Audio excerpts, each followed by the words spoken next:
consecutive appointments in the Bush administration, one on aerospace, on the aerospace industry, and one on space exploration, NASA's future, basically. And I realized something, spending that much time in the community of powerful Republicans, that Republicans, above all else, do not want to die poor. So, there's a limit to how far this will go. And I bet most people in this room, even those assembled at this table, were highly concerned about the Dover trial, wondering how that would turn. And I looked at that and I said, I'm not worried, because it's a Republican judge.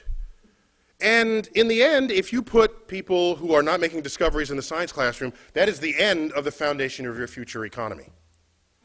And so I had a little more confidence than others did because of this sensitivity to the money aspect of it. But we all know tomorrow's economies will be founded on innovations in science and technology, and of course that gets cut short if we lose our civilization, as what happened in Islam in 1100. And the last thought I'll leave you with, which concerns me greatly, if you do the math, okay?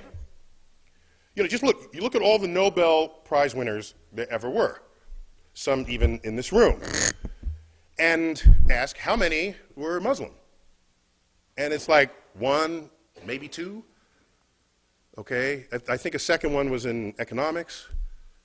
And the one we referred to was described earlier, the co-winner of the Nobel Prize with Professor Weinberg, Abdus Salam. And he's not Middle Eastern Muslim, he's Pakistani Muslim. Okay? Now, how many Nobel Prizes are won by Jews?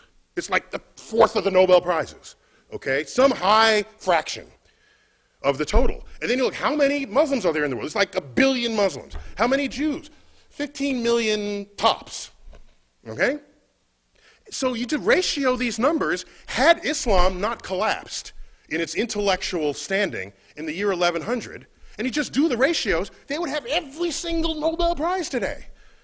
So the fact that it's not only just a few, it's near zero, it is deeply worrying. I'm concerned about what lost, what brilliance may have expressed itself and did not in that community over the past 1,000 years. And so what I want to put on the table is why, so that's the end of my talk, but I want to say, I want to put on the table not why 85% of the National Academy rejects God, I want to know why 15% don't.